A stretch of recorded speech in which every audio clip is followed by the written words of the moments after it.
माझं नाव दर्शना, मी वांगरच्याला राहते. नाही से ईट भट्टीवर आहे, इथे लावून कामाला.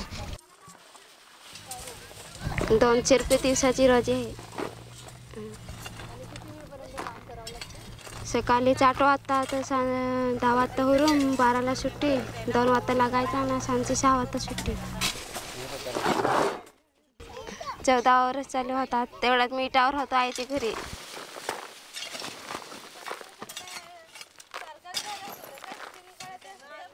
कोणता पण जे आम्हाला आमची मालकीन सांगते आम्हाला काम करावं लागत वीटभट्टीवर ना.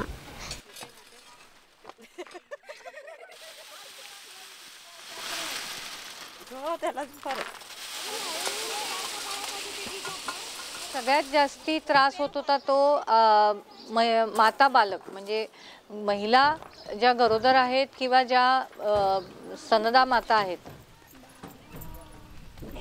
त्याखालोखाल मुलं, त्यांच्या आरोग्याकडे पण तितकं पाहिजे तितकं लक्ष दिलं जात नव्हतं. म्हणजे त्याला कारणही तशीच होती आणि गरिबी हे त्यातलं महत्त्वाचं कारण होतं.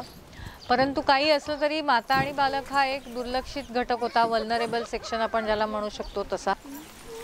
इथल्या गरोदर बायकांची मुख्य समस्या अशी होती की त्यांना जवळपास कुठेही दवाखान्याचं साधन नव्हतं आणि त्यामुळे त्यांची तपासणी होत नसे आणि त्यांना स्वतःहूनही असं वाटत नसे की आपली तपासणी झाली पाहिजे. म्हणजे गरोदरपण हे तर अगदी साधारण आहे, नैसर्गिक आहे, त्यामुळे त्यात काय तपासून घ्यायचं आहे अशा पद्धतीची त्यांची मनोवृत्ती होती. त्यामुळे मग कधी त्यांचा माता मृत्यू होणं अशा घटना देखील बऱ्याच घडत असत.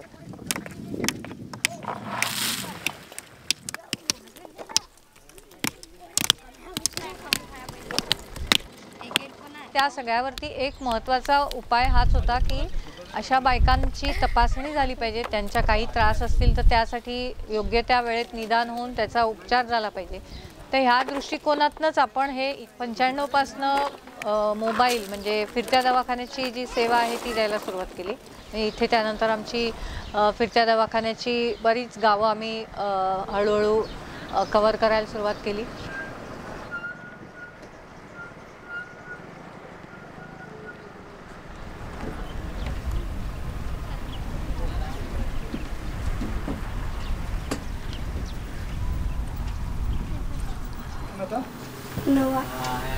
नववा. बर, तुला आता काय त्रास होतो? नाही, काहीच नाही. बर, उलटी, मळमळ, पाय दुखतात, कंबर दुखते? नाही, कंबर तर दुखते पण उलटी नाही. नाही होत. कंबर जास्त दुखते? म्हणजे ह्या ठिकाणी आपलं जर सेंटर चालू केलं मग त्यांचा एक एम होता की आपल्याला माणसांजवळ पोहोचायचं आहे. त्या भागात जे माणसं येऊ शकत नाहीये, ज्या माणसांना भीती आहे डॉक्टरांची आणि हॉस्पिटलची, आणि ज्या लोकांना माणसाचे पैसे नाहीत त्यामुळे ते येत नाहीयेत. मग त्यासाठी आपल्या सेंटरनं 3 गोष्टीवरती एक प्रोग्राम चालू केले. एक म्हणजे की प्रेग्नन्सीमध्ये अँटीनेटल केअर घेणे, म्हणजे प्रेग्नन्सीच्या आधी आपण जे गर्भधारणा झालेली असते महिलांमध्ये त्याची 9 महिने काळजी घेणे.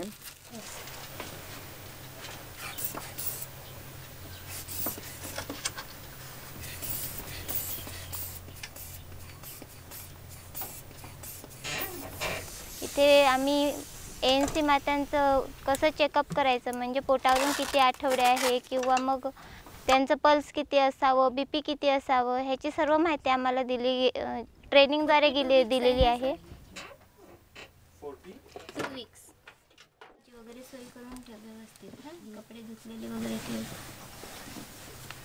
ANCच्या गाडीवर आपल्या CHV ज्या आहेत त्या CHV अगोदरच आपल्या ANC माता किंवा जनरल पेशंट यांना घेऊन येतात. मग तिथे आल्यानंतर त्यांचं पोटावरनं चेक करणं किंवा त्यांची वजन घेणं, उंची घेणं, त्यांची पुन्हा तपासणी पूर्ण करणं, त्यांनी औषधे खाल्ल्यात किंवा नाही, त्यांना त्या मधल्या कालामध्ये काय त्रास होता, त्याच्यासाठी काय औषधं द्यावी, नवीन होमिओपॅथी अशी काही सर्व तपासणी आम्ही गाडीवर करतो.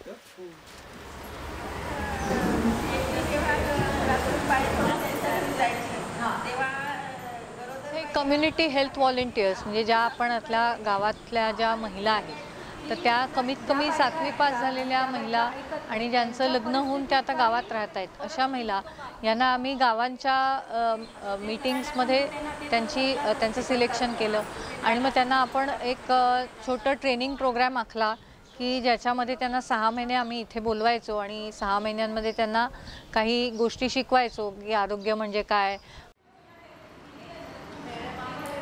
मी विलशेत गावात सामरेपाड्यामध्ये राहते. मी ढवळे हॉस्पिटलला 2003 पासून काम करते. माता आणि बालसंगोपन याच्यावरती काम करते. मी माझ्या विलशेत गावात माझे 5 पाड्या आहेत. मी 5 पाड्यातच काम करते आणि 5 पाड्यांच्याच नोंदी ठेवते गरोदर मातांची आणि लहान बालकांची. 0 ते 5 वर्ष वयोगटातले मुले माझ्याकडे असतात. ANC आहे ती तर पूर्ण 9 महिने होईपर्यंत आम्हाला काळजी त्यांची घ्यायला लागते. तर तुम्हाला सांग घरात सांगता ना म्हणजे दुखलं काय तर सांग.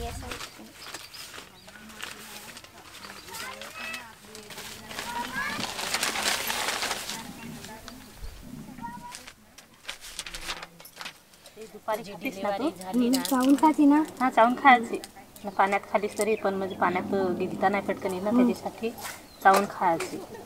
मी 2 टाईम खातेस ना. ते 3 टाइम सांग.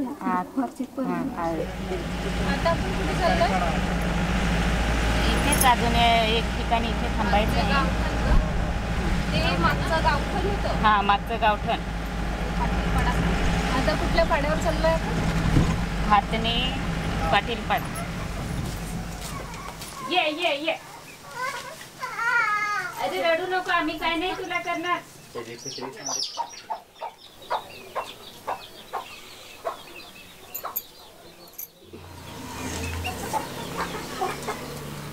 हा कोलगेट कशाला रे? असं ठेव असं. 46.5 46.5 MSc नाही घेतलं ना. आपल्या ढवलेकडून म्हणजे जी कुपोषित मुलं आहेत त्यांना पहिल्या शिकी दिली जायची किंवा नागली दिली जायची. नाचणी ती दिली जायची. आणि जी कुपोषित आपल्या मालन्यूट्रिशनला मुलं आहेत त्यांना वजन वाढण्यासाठी आपल्याकडून औषध म्हणजे गोळ्या वगैरे त्यांना म्हणजे वजन वाढण्यासाठी ते औषध दिलं जातं. त्याने खूप काही फरक पडतो. जे सारखे आजारी पडायचे ना ते त्यांच्यामध्ये म्हणजे महिन्याला 3-4 महिने आजारी पडत होते ना ते महिन्यातून एकदा किंवा 2दा मग महिन्याने समज एकदा पण पडत नाही आता आजारी. म्हणजे त्यांचं वजन व्यवस्थित वाढत चाललंय. MSc 13. आपले हे जे होमिओपॅथिक डॉक्टर्स आहेत ते जाऊन मग त्या मुलांची पूर्णपणे माहिती घेऊन त्यांना एक औषधोपचार सुरू करतो. मॅलन्यूट्रिशन म्हणजे कुपोषित मुलांना एक 65% मुलांमध्ये तरी का होईना फरक जाणवलेला आहे मला. त्यामुळे होमिओपॅथिक उपचार किती इफेक्टिव्ह आहेत हे देखील आपल्याला कळतं. आणि त्या मानाने या गोळ्या औषधं ही घ्यायला सोपी असल्यामुळे लहान मुलं पण जास्त कटकट न करता घेतात. तर अशा पद्धतीने माता बालक प्रकल्प जो आहे तो आमचा मोस्टली जास्त फोकसमध्ये आहे.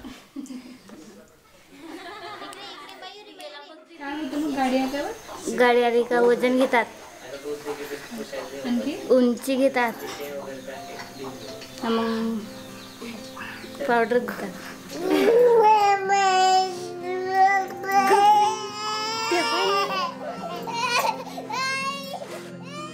तिथं बसायचा पण नाही आणि जास्त फिरायचं नाही, बोलायचं नाही ना, बोलत पण नाही. तर आता बसतो आणि फिरतो पण बोलतो पण तसं.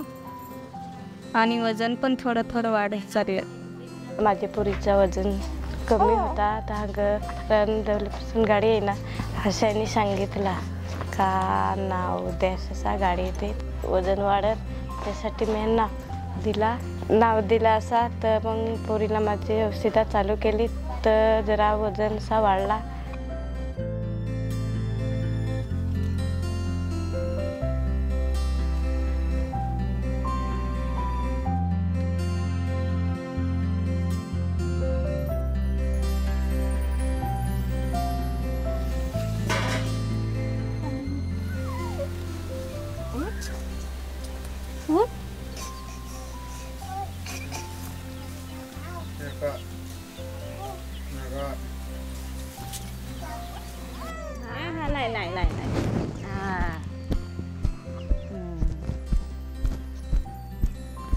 बाळाला दूध दिल्यावर असे खांद्यावर ठेवून ढेकर काढायचे बाळाचे. हो नंतरच जवळ ठेवायचं. जसं सुरुवात केली कामाला तेव्हा इथे बायकांचं इन्स्टिट्यूशनल डिलिव्हरी म्हणजे हॉस्पिटलमध्ये जाऊन डिलिव्हरी करण्याचं जे प्रमाण होतं ते अवघं 15% होतं आणि आता ते प्रमाण जवळजवळ 98% वरती गेलेलं आहे. तर आता आमचा असा एक फोकस राहील की येत्या 5 वर्षांमध्ये कुपोषण अजून कमी व्हावं, ॲनिमिया अजून कमी व्हावं. म्हणजे आपण 100% निर्मूलन नाही म्हणू शकणार, परंतु त्याचं प्रमाण जे आहे ते अतिशय नगण्य व्हावं अशा दृष्टीने आम्ही निश्चितच प्रयत्न करू. Started its work in Vopuri almost 25 years ago. Homeopathy was not known in the region. So we had to put up the entire infrastructure, not only physical infrastructure but also the poor infrastructure. And we found that the mother and child segment is the one that is the most required and the most neglected segment in the private society. Now that we have worked there for 25 years, our confidence in our ability to influence communities to a holistic way of living with the help of homeopathy, that has got enhanced. So now we are confident that we will be able to carry out this model of community health work related to a number of segments: the mother and child, the malnutrition, the anemia, a number of other clinical conditions, even now non-communicable diseases. All of this we will be able to impact with the help of our community health program.